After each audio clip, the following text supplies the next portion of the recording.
চলার পথে আমাদের অনেক বাধার সম্মুখীন হতে হয়, আর সেগুলি সামলাতে সামলাতে আমরা হয়ে যাই পরিশ্রান্ত। আর এই পরিশ্রান্ত থেকে মুক্তি পেতে আমরা চাই কিছু মুহূর্ত একটি নির্জন জায়গায় সময় কাটানো, তাও একাকী। আমার ক্ষেত্রেও তা ব্যতিক্রম নয়। আর সেরকমই একটি ভাগ্যে শিখেছিল আমার মৌসুনি আইল্যান্ডের ক্যাম্পস্টার ক্যাম্পের আহ্বানে। জলফড়িং সি ক্যাম্প, যার এখন নাম ক্যাম্পস্টার ক্যাম্প, আমাকে একদিনের নিমন্ত্রণ দিল তাদের ক্যাম্প ও মৌসুনি আইল্যান্ড ঘুরে দেখতে। আর সেই মতো আমি সময় কাটালাম এই মৌসুনি আইল্যান্ডের ক্যাম্পস্টার টেন্টে এবং উপভোগ করলাম এই দ্বীপের রাত কাটানোর অভিজ্ঞতা। আজ আপনাদের সেই গল্পই শোনাবো, যার সূচনা হয়েছিল কলকাতার যাদবপুর স্টেশন থেকে। সবাইকে জানাই সুপ্রভাত যাদবপুর স্টেশন থেকে। এখন ঘড়িতে সময় হচ্ছে 5টা 24, আর এই মুহূর্তে আমাদের ট্রেনের জন্য ওয়েট করছি, যেটা হচ্ছে নামখানা লোকাল, যেটা 5টা 34-এ আসবে এবং এটা যাদবপুর থেকে ছেড়ে যাবে। আজকে এমন একটি ইউনিক ক্যাম্পের ইনভাইটেশনে আমি যাচ্ছি এবং তারা আমাকে ইনভাইট করেছে, সেটা ক্যাম্পস্টার, যেটাকে জলফড়িং ক্যাম্প নাম ছিল, এবং সেখান থেকে আমার আজ প্রথম জীবনে ইনভাইটেশন এসছে এবং সেই ক্যাম্প আজ আমি এক্সপ্লোর করব আপনাদের সামনে এবং সেখানে যাবতীয় সব কিছু আপনাদের সামনে তুলে ধরবো। আগামী দিনে আপনাদের এই যদি কখনো যান আপনারা মৌসুনি আইল্যান্ড, সেক্ষেত্রে আপনাদের কাজে লাগবে। তো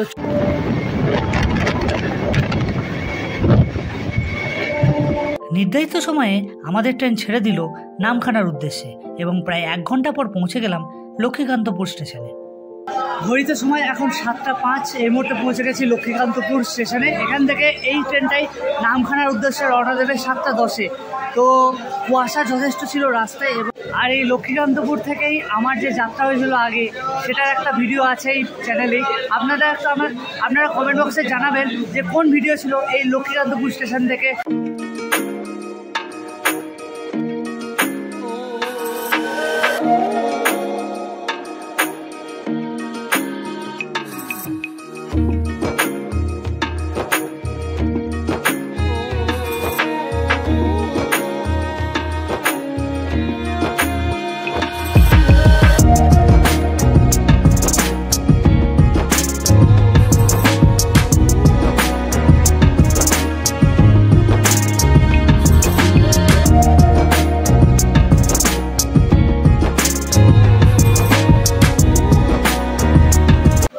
ঘড়িতে সময় এখন বেলা 8টা 5। এই মুহূর্তে পৌঁছে গেছি নামখানা স্টেশন এবং এটি হচ্ছে ভারতবর্ষের শেষ রেল স্টেশন।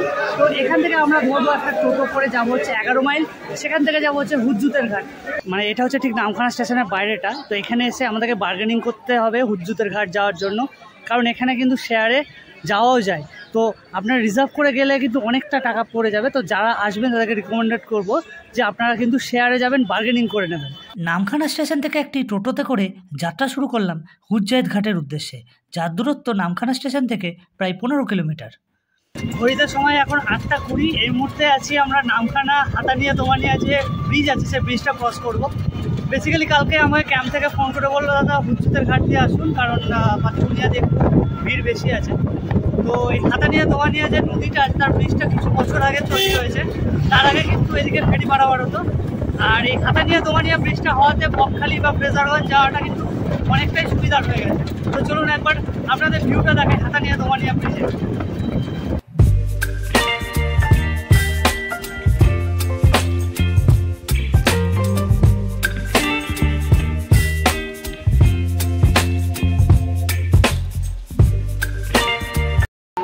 ঘড়িতে সময় সকাল 8টা 35। জাস্ট 5 কিলোমিটার পেরিয়ে আমরা এসেছি খেতে, কারণ এখন না খেলে কিন্তু অনেকটাই লাঞ্চ দেবে ওরা। তার আগে কিন্তু আমাদের খাবার খেয়ে নিতে হবে। কেমন খেতে? ভালো, কারণ আমাদের প্যাকেজের মধ্যে এটা নেই, সেই জন্য এখন খেয়ে নিলে দুপুরে যেহেতু লাঞ্চ আছে, যেহেতু প্যাকেজের এক্সক্লুডিং, সেই জন্য এখানে আমরা প্রথমে একটু টিফিন করে নিই, কারণ এরপরে পৌঁছালে আমাদের ওয়েলকাম ড্রিঙ্ক দেওয়া হবে, তারপরে লাঞ্চ হবে। সকালের প্রাতরা সেরে নিয়ে রওনা দিলাম হুজ্জায়েত ঘাটের উদ্দেশ্যে। শীত পেরিয়ে বসন্তের উকি দিলেও সকালবেলায় কুয়াশা কিন্তু এখনও গ্রামেগঞ্জে দেখতে পাওয়া যাচ্ছে। প্রায় মিনিট 25 পর পৌঁছে গেলাম চিনাই নদীর পাড়ে, যেখান থেকে আমরা যাব নৌকোতে করে নদীর ওপারে মৌসুনি আইল্যান্ড। চলে এসেছি হুজ্জুতের ঘাটে। আর এই যে নদীটা, এই নদীটার নাম হচ্ছে চিনাই নদী। তো এই নদী ক্রস করে যেতে হবে ওপারে মৌসুনি আইল্যান্ড, সেখান থেকে কিন্তু আবার টোটো ধরতে হবে। তো আমি স্টেপ বাই স্টেপ আপনাদের দেখানোর চেষ্টা করছি যে আপনারা কিভাবে আসবেন এই ক্যাম্পগুলোতে, কারণ ক্যাম্পগুলো সব প্রায় একদিকেই আছে, বিচের দিকেই আছে। তো আসতে গেলে আপনাদেরকে এইভাবেই আসতে হবে। হয় ফাইনালি আমরা এই মুহূর্তে আছি নদী বলতে এটা চিনাই নদীতে। নৌকায় করে যেতে হয়, যে ভটভটি নৌকাগুলো আর কি জেনারেটর চালিত, সেই নৌকায় করে। তো এখন ভাটা চলছে চারিদিকে, আমরা দেখতে পাচ্ছেন পুরোটা। তো এই নৌকাটা কিছুক্ষণের মধ্যেই ছাড়বে, ওপারে যাব।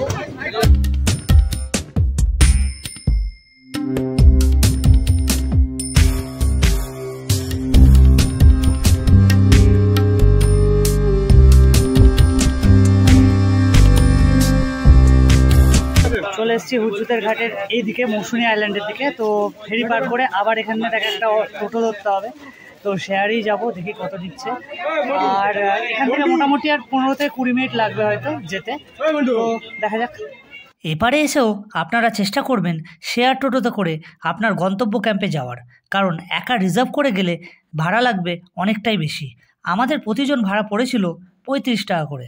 বলেছিলাম প্রায় 20 মিনিট লাগবে, কিন্তু 20 মিনিটের বেশি লাগলো। এবং এটা প্রায় ধরতে গেলে 4 কিলোমিটার রাস্তা ওপর হবে টোটোতে করে।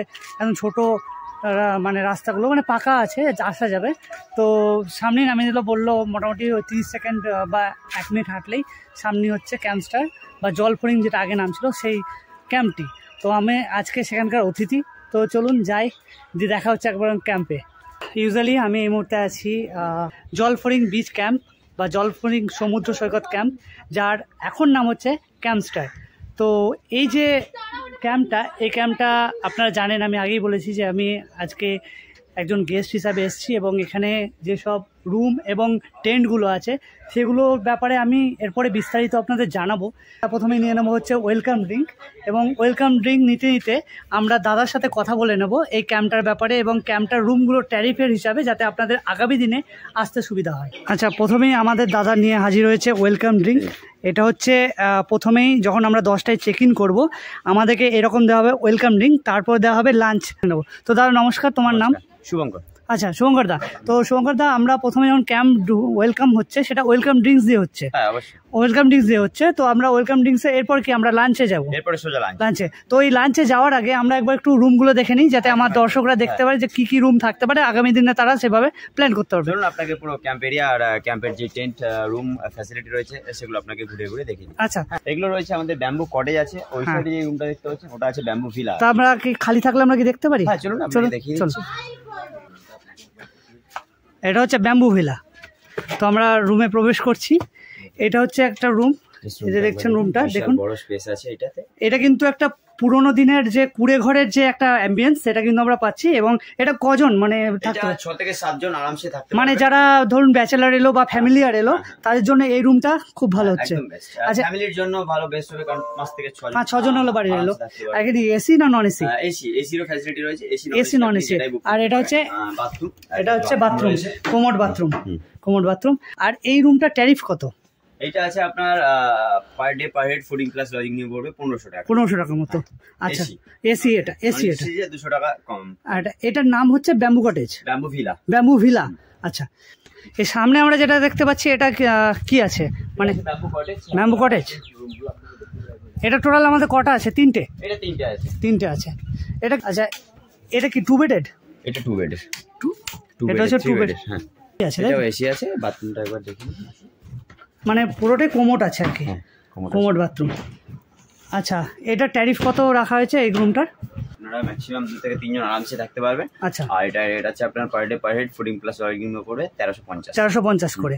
আর চাইলে এসি বা নন এসির জন্য 200 টাকা এক্সট্রা দিতে হবে, বা সে এই রুমটা নন এসি হিসাবে ইউজ করতে পারে। নন এসি হিসেবে ইউজ করতে এটা এরকম আপনারা আসলে পরে 15-20 দিন আগে থেকেই বুক করে কারণ অনেক সময় বুক থাকতে পারে। আচ্ছা, এরপরে আমরা কোন রুমটা দেখবো? এবারে চলুন আপনারা ডিলাক্স কটেজটা দেখি। Deluxe cottage. আচ্ছা, ডিলাক্স কটেজ। এটা ডিলাক্স কটেজ। এটা ক বেডের হচ্ছে? এটাও রয়েছে আমাদের 3 বেডের রয়েছে, আর এটাতেও এসি ফ্যাসিলিটি রয়েছে, আপনারা আচ্ছা। চাইলে এসি নন এসি। এই রুমটা একটু চেঞ্জেস আমরা দেখতে পাচ্ছি, পেন্টিং দেওয়া আছে এবং তার রুমের অ্যাম্বিয়েন্সটা একটু ওই রুমের থেকে একটু আলাদা, ওটা আমরা দেখলাম। এটা হচ্ছে ডিলাক্স কটেজ। ডিলাক্স কটেজ এক্ষেত্রেও এখানে কিন্তু ওয়েস্টার্ন ইউজ করা হয়েছে এবং গিজারের ব্যবস্থা রয়েছে, যদি কেউ শীতকালে আসে বা যদি গরম জলের প্রয়োজন হয় সেক্ষেত্রে তাহলে গিজারটা ইউজ করতে পারবে। ট্যারিফ কত আছে? এইটা রয়েছে আপনার, এটাতেও ম্যাক্সিমাম আপনারা 2 থেকে 3 জন আরামসে থাকতে পারবেন। আর এটা আছে পার day per head fooding plus lodging নিয়ে পড়বে 1500। আচ্ছা, এটা নন এসি ইউজ করতে পারে? হ্যাঁ, নন এসি 1500, আর এসি নিলে পার হেড 200 টাকা এক্সট্রা চার্জ। আচ্ছা, 200 টাকা। আচ্ছা, এটা হচ্ছে টেন্ট। যে টেন্টটা দেখতে পাচ্ছেন এগুলো, আচ্ছা, বাঁ দিকে কি আছে? এগুলো সি ফেসিং এ আছে, কাপল টেন্ট আছে, একদম দেখুন সি ফেসিং এর টেন্টটা, মানে আমার ওই দিক থেকে সমুদ্র, আমি যদি সকালবেলা উঠলে চেন খুললে আমরা সমুদ্রটা দেখতে পাচ্ছি। বেড আছে, 5 বেড আছে। আচ্ছা, 4 জন আরামসে থাকতে পারবে, মানে টেন্টে যারা অ্যাডভেঞ্চার নিতে চাইছে সেক্ষেত্রে। এটা আছে আপনার 1000 টাকা করে per day per head fooding plus lodging. আর এছাড়াও হ্যাঙ্গিং টেন্টের ফ্যাসিলিটি রয়েছে, আসুন উপরে। আচ্ছা, এই দুটোর মধ্যে পার্থক্য, হ্যাঙ্গিং এর সাথে কি পার্থক্য? উপর থেকে আপনি দেখবেই চলুন, ভিউটা দারুণ আছে। আচ্ছা, হ্যাঙ্গিং এ ভিউটা হচ্ছে মেন এখানে টেন্টের সাথে। আচ্ছা, এই টেন্টে বসে সকালবেলা চেন খুললেই একদম সমুদ্র দেখতে পাবেন। আচ্ছা, এখানে পুরো টেন্টে চেন খুললে সমুদ্র দেখুন। আর তো সেক্ষেত্রে তো এখানে এর ব্যবস্থা আছে, পুরো ইলেকট্রিফিকেশন বা চার্জিং পয়েন্ট এগুলো সব দেওয়া আছে, ফ্যান লাইট সব দেওয়া আছে। আচ্ছা, এটা কি পুরো সিঙ্গেল টেন্ট না সব কাপল টেন্ট? সব কাপলদের জন্য করা হয়েছে, আপনারা ফ্রেন্ড চাইলেও আসতে পারেন। আর এটা রেট রয়েছে আপনার পার day per head fooding plus lodging নিয়ে 1100 টাকা। 1100 টাকা করে হচ্ছে। আর এখান থেকে পুরো সমুদ্রের ভিউটা কিন্তু এখান থেকে পুরো দেখা যাচ্ছে।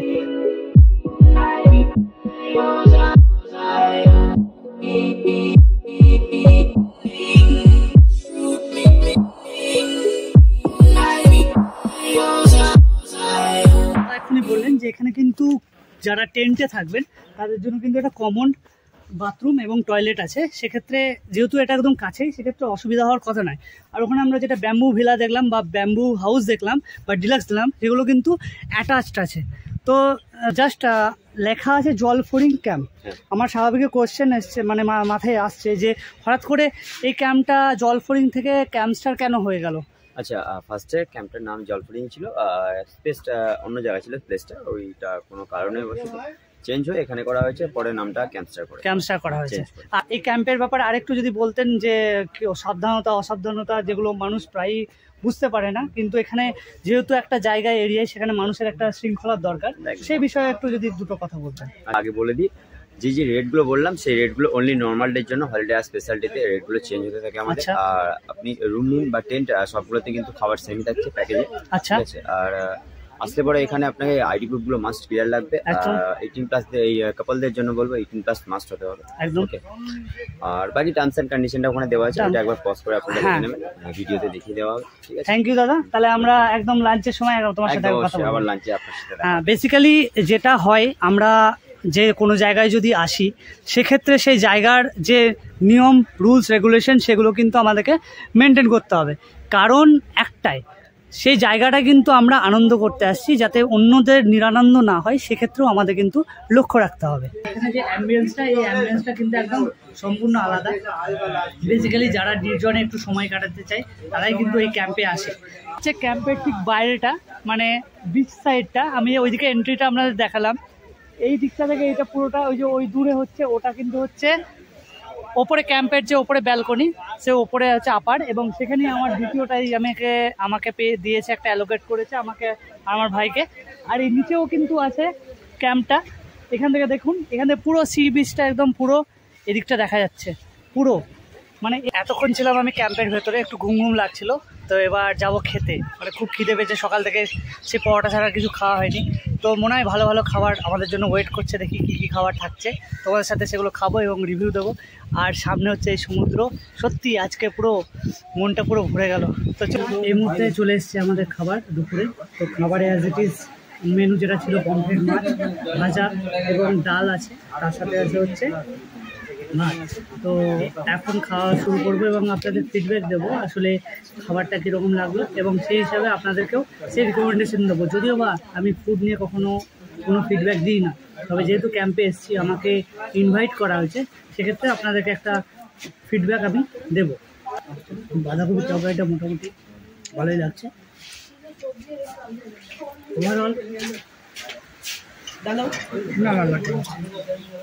একটা জিনিস বলবো যে রান্নাটা একটু ঘরোয়া টাইপেরই রান্না লাগছে, আর আমার তো খারাপ লাগেনি, আমার মোটামুটি ভালোই লেগেছে। এখন একটু জিরিয়ে নেওয়ার সময়, আর সামনে দেখতে পাচ্ছেন একদম ভিউটা।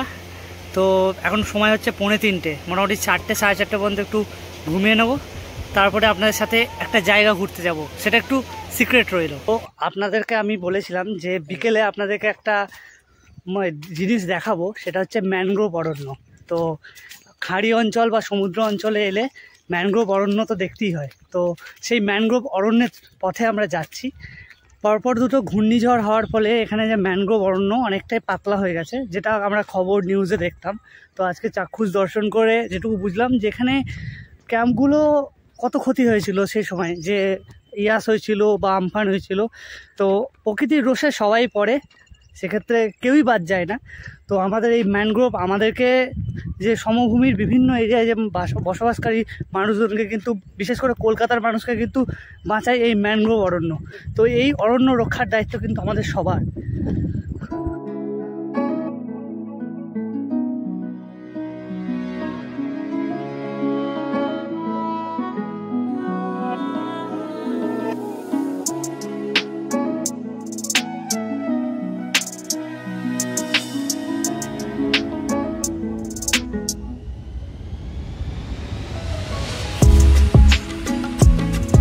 এগুলো হচ্ছে ঠেসমূল বলা হয়, আর এটা হচ্ছে শ্বাসমূল। আসলে যেহেতু এই গাছগুলো এমন একটা এরিয়ায় আছে যেখানে মানে দুবার জোয়ার ভাটা হয়, সেক্ষেত্রে মাটি নরম থাকে, তাই প্রকৃতির এক অপরূপ সৃষ্টি। সেটা হচ্ছে এই ঠেসমূল আর শ্বাসমূলের ওপরেই কিন্তু গাছটা বেঁচে থাকে। তো এগুলো হচ্ছে সুন্দরবন হোক বা ম্যানগ্রোভ হোক, সেই এরিয়ার একটা অদ্ভুত সৃষ্টি প্রকৃতির। তো না এলে বুঝতে পারবেন না, এখানে প্রত্যেকটা গাছগাছালি আর বিভিন্ন জিনিসের কিন্তু প্রকৃতির একটা অদ্ভুত কিন্তু দান রয়েছে। আবার জোয়ার এলে এই জায়গাটা জলটা ভরে যাবে। এত সুন্দর একটা জায়গা, উফ, একটা দিন এলাম, খুব খুব আনন্দের একটা জায়গা এবং একদিনের ছুটি কাটানোর খুব ভালো জায়গা। এরপরে যাব ব্যাক টু ক্যাম্প। সেখানে আমাদের জন্য ওয়েট করছে চা আর ভেজ পকোড়া। তো চা আর ভেজ পকোড়া খেয়ে আমরা করব একটু করব পেট পুজো। তো চলুন যাওয়া যাক একদম ক্যাম্পে। এখন ঘড়িতে সময় বেলা 4টে, আর এই মুহূর্তে সূর্যাস্ত হচ্ছে। একটা অসম্ভব ভিউ এখান থেকে লক্ষ্য করবেন, আর এটা ক্যাম্পের ব্যালকনি থেকে আমরা ভিউটা নিচ্ছি।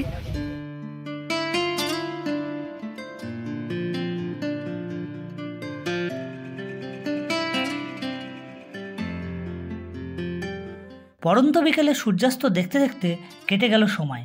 চারিদিকে তখন সন্ধে নামার পালা। সমুদ্রের ধারে ক্যাম্পগুলো আস্তে আস্তে আলোর রোশনায় ভরে উঠেছে। চারিদিকে তখন ক্যাম্পগুলোতে শুরু হয়েছে উৎসব। এখন সন্ধে প্রায় 6:30 বেজে গেছে। তো এই মুহূর্তে আমি আমার যে টেন্ট, সেই টেন্ট থেকে বেরোলাম এবং সেই টেন্ট থেকে এখন যাচ্ছি ক্যাম্প ফায়ার যেখানে হচ্ছে। তো ক্যাম্পে এখন চিকেন বারবিকিউ শুরু হবে। এবং তো এই জায়গাটা চলুন আমরা একটু ঘুরে দেখি ক্যাম্পটা, যে কতটা পরিমাণ সাজানো হয়েছে ক্যাম্পটাকে।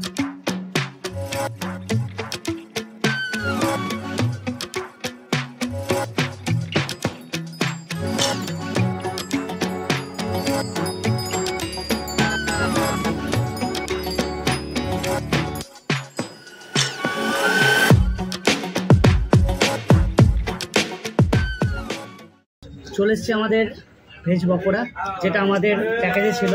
তো আমরা দুজনে বসে গেছি পকোড়া খেতে। তো চা খেয়েছিলাম, লিকার চা দিয়েছিল, আর এটা হচ্ছে ভেজ পকোড়া। এরপরে হচ্ছে চিকেন বারবিকিউ যেটা হবে, তার জন্য কিন্তু বনফায়ার অলরেডি রেডি। তো রূপ, তোমার কেমন লাগছে এখানে? খুব সুন্দর লাগছে। থ্যাংক ইউ ক্যাম্পকে তার সুন্দর একটা অ্যাম্বিয়েন্স তৈরি করার জন্য। ক্যাম্প ফায়ার যেটা ছিল সেটা এখন বারবিকিউ চিকেন করা হচ্ছে পরীক্ষারটাই।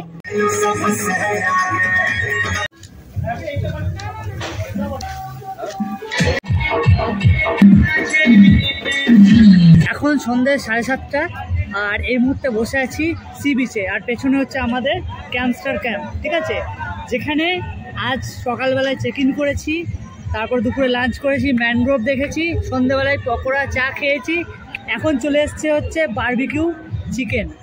আর আমরা তো এখন দেখলাম যে ক্যাম্প ফায়ার হচ্ছিলো, বারবিকিউ চিকেন হচ্ছিলো।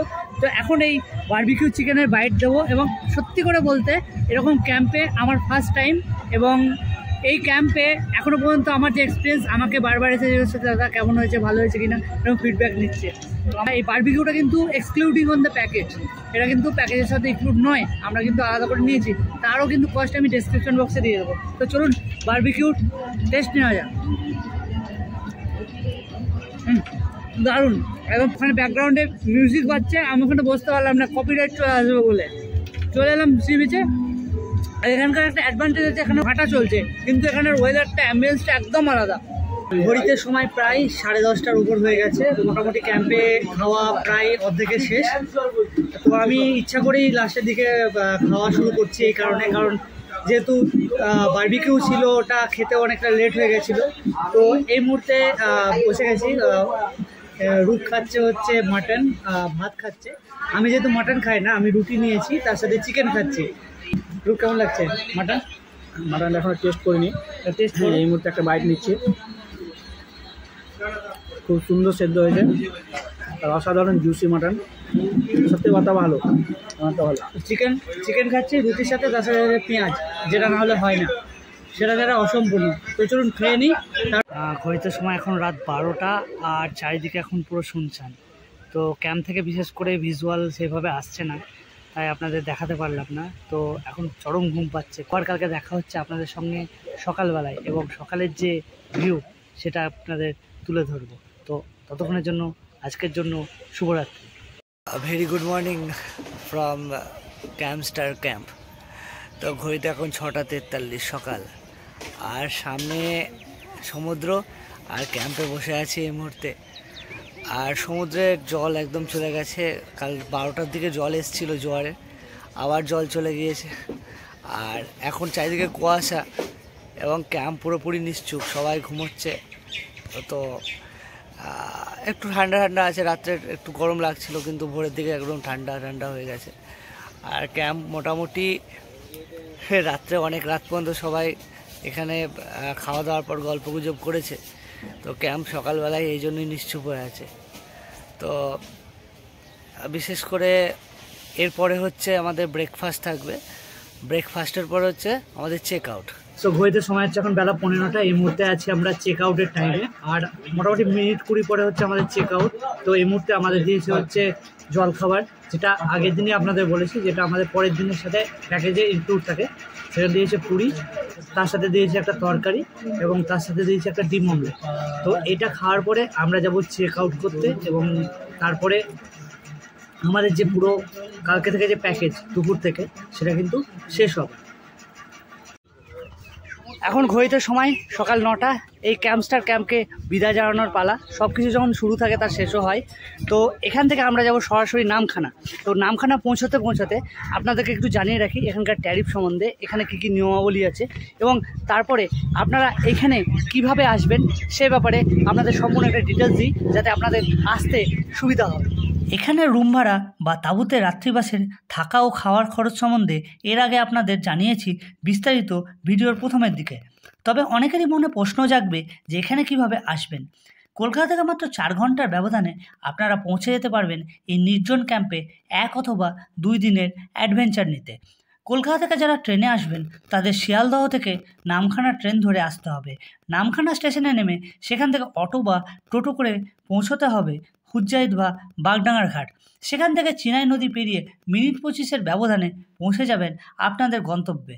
তবে অনেকেরই পাতিবুনিয়া ঘাটের কথা বললেও আমার ব্যক্তিগত মতামত হলো পাতিবুনিয়া ঘাটের থেকে হুজ্জাইদ বা বাগডাঙ্গা ঘাটের যোগাযোগের মাধ্যম অনেকটাই ভালো। এছাড়া যারা বাসে করে আসতে চাইছেন তারা কলকাতা থেকে নামখানা বা বকখালির বাসে করে বকখালিতে নেমে ঠিক একইভাবে নদী পেরিয়ে আসতে হবে।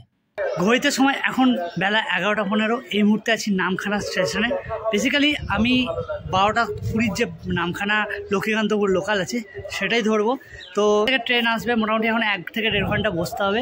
তারপরে হচ্ছে আমার ডেস্টিনেশন যাদবপুর। ঘড়িতে সময় বেলা 12:10।